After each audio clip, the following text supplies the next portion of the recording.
अस्सलाम वालेकुम, welcome to Ramzan series day 4। कैसे हैं आप सब लोग? उम्मीद करती हूँ खैरियत से होंगे। तो आप सब के रोज़े कैसे गुजर रहे हैं कमेंट सेक्शन में मुझे ज़रूर बताइएगा। माशाल्लाह से हमारे रोज़े तो बहुत ही अच्छे गुजर रहे हैं और कराची का मौसम भी बहुत अच्छा है, इस वजह से रोज़े जो है वो काफ़ी अच्छे गुजर रहे हैं। तो आज हम जो है यहाँ पर अफ्तारी की तैयारी कर रहे हैं। तो यहाँ पर जो है सबसे पहले मैंने आज मुझे फ्रूट चाट खाने का काफ़ी दिल चाह रहा था, तो मैंने यहाँ पर सारे फ्रूट्स को जो है वो बारीक बारीक चॉप कर लिया था। फ्रूट्स को जो है वो बारीक बारीक चॉप करेंगे तभी फ्रूट चाट में ज़्यादा जायका आएगा। तो यहाँ पर मैंने सेब, केला और पाइनएप्पल को बारीक बारीक चॉप कर लिया था। इसके बाद जो है वो उसके बाद हम नेक्स्ट स्टेप पे आएंगे, क्योंकि फ्रूट्स को पहले आप कट कर लें। इसके अंदर जो भी चीज़ें आपको ऐड करनी है वो आप उसी वक्त ऐड ना करें, टाइम पे ऐड करें। और साथ ही हम बना रहे हैं कीमे के रोल। कीमे की फिलिंग बिल्कुल उसी तरह रेडी की है जैसे मैंने डे फर्स्ट रमज़ान में बताया था, आप जाके वीडियो चेक कर सकते हैं। तो यहाँ पर कीमे की फिलिंग रेडी करके उसे अच्छे से ठंडा कर लिया था। उसके बाद जो है वो सारे रोल को जो है मैंने फ़ोल्ड कर लिया था जल्दी जल्दी से, क्योंकि टाइम इतना जल्दी गुज़र रहा था, कुछ भी आइडिया नहीं है। आप देखें माशाल्लाह से आज तीसरा रोज़ा भी इतनी जल्दी गुज़र गया है।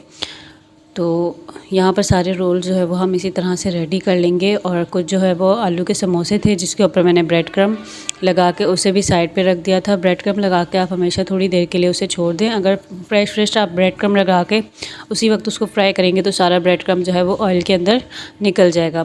तो इसीलिए मैंने यहाँ पर जो है वो ब्रेड क्रम्ब भी लगा के रख दिए थे साइड पे समोसों के अंदर। जो उसके अंदर हमने जो है आलू की फिलिंग डाली थी चीज़ के साथ, तो उसे जो है वो मैंने ब्रेड क्रम्ब लगा के रख दिया था। और यहाँ पर हमारे देखे माशाल्लाह से समोसे भी जल्दी जल्दी रेडी हो रहे हैं।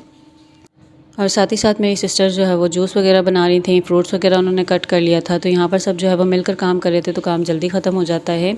तो हम माशाल्लाह से हमारे घर में सब जो है वो काम मिलकर करते हैं, तो जल्दी जल्दी काम जो है वो वाइंड अप हो जाता है। यहाँ पर देखें कुछ फिलिंग बच गई थी, इससे जो है वो मैंने समोसे फ़ोल्ड कर लिए थे। उसके बाद हमने असर की नमाज़ वगैरह अदा की। नमाज़ पढ़ने के बाद जो है वो मैंने सारी चीज़ों को फ्राई कर लिया था। अच्छा, समोसे और रोल को हमें जो है वो स्लो आंच पर जो है फ्राई करना होता है, क्योंकि ये ताकि ये क्रिस्पी और लाइट गोल्डन ब्राउन इनका अच्छे से कलर आए। अगर आप इनको तेज़ गरम तेल में जो है वो डाल देंगे तो ये ऊपर ऊपर से कलर पकड़ लेंगे, या तो इनका कलर काफ़ी ज़्यादा डार्क हो जाएगा और फिर वो थोड़ी देर बाद जो है वो नरम पड़ जाएंगे, क्रिस्पी नहीं रहेंगे। तो इसीलिए आप जो है जब भी जो है वो समोसे वगैरह फ्राई करें तो तेल जो है वो नीम गर्म हो। तो यहाँ पर देखें हमने समोसे वगैरह सारे फ्राई कर लिए थे। तो मेरी सिस्टर कहती है कि आलू के कटलेट्स भी खाने हैं, तो यहाँ पर हमने जो है वो जल्दी जल्दी से आलू के कटलेट्स भी तैयार कर लिए थे। और अफ्तारी का टाइम हो गया था, तो माशाल्लाह से हमने यहाँ पर अफ्तारी वगैरह कर ली थी। और यहाँ पर हमारी मानो बिल्ली भी आ गई थी, तो हमने इसे भी अपने साथ साथ अफ्तारी करवा दी थी। फिर इसके बाद सारे बर्तन वगैरह समेटे, दस्तरखान वगैरह समेटा। फिर मैंने चाय भी रख दी थी साथ साथ, ताकि जब तक हम नमाज़ पढ़ के उठें तो चाय जो है वो हमारी हाफ़ रेडी हो। तो यहाँ पर सारा काम वगैरह करने के बाद हमने जो है वो नमाज़ वगैरह पढ़ी। नमाज़ पढ़ने के बाद जो है वो इसके बाद मैंने जो है वो सिपारा पढ़ा, क्योंकि आधा सिपारा मैंने सहरी में पढ़ा था, आधा सिपारा मैं अभी पढ़ रही हूँ। जैसे जैसे मुझे टाइम मिलता जाता है वैसे वैसे मैं कुरान की तिलावत भी करती जाती हूँ। सिपारा वगैरह पढ़ने के बाद हमने जो है वो थोड़ी देर रेस्ट किया। तो ये भी हमारे साथ यहाँ पर आके रेस्ट कर रही थी, इसे भी काफ़ी ज़्यादा गहरी नींद आई हुई थी। अफ्तारी करने के बाद जो है वो बहुत ही मज़े की नींद आती है। तो यहाँ पर थोड़ी देर जो है वो हम रेस्ट कर लेते हैं, क्योंकि फिर इसके बाद बर्तन वगैरह धोना और फिर इशा के टाइम हो जाता है, तो फिर तरावी वगैरह पढ़ते हैं। तो थोड़ी देर जो है वो हम रेस्ट कर लेते हैं। यहाँ पर हमने जो है वो थोड़ी देर रेस्ट वगैरह किया था। उसके बाद जो है वो हम नमाज़ वगैरह पढ़ने के बाद, खाना वगैरह खाने के बाद जो है हम हमारे घर से बिल्कुल वॉकिंग डिस्टेंस पे है ये रूबी सेंटर शॉपिंग मॉल, जो कि न्यूली ओपन हुआ है। तो हमने यहाँ पर विज़िट किया, हमने कहा चलो यहाँ पर विज़िट करके आते हैं। तो यहाँ से हमने थोड़ी बहुत शॉपिंग वगैरह की और माशाल्लाह काफ़ी बड़ा मॉल जो है वो बनाया है। और अभी 1 महीना ही हुआ है और काफ़ी ज़्यादा जो है वो अंदर शॉप्स ओपन हो गई हैं। तो यहाँ पर जो है वो 1 महीना ही हुआ है ये मॉल ओपन हुए हुए। इसके 1 महीना पहले ही ओपनिंग सेरेमनी हुई थी। और अब जो है यहाँ पर काफ़ी ज़्यादा शॉप्स के अंदर जो है वो सेल्स भी लगी हुई हैं।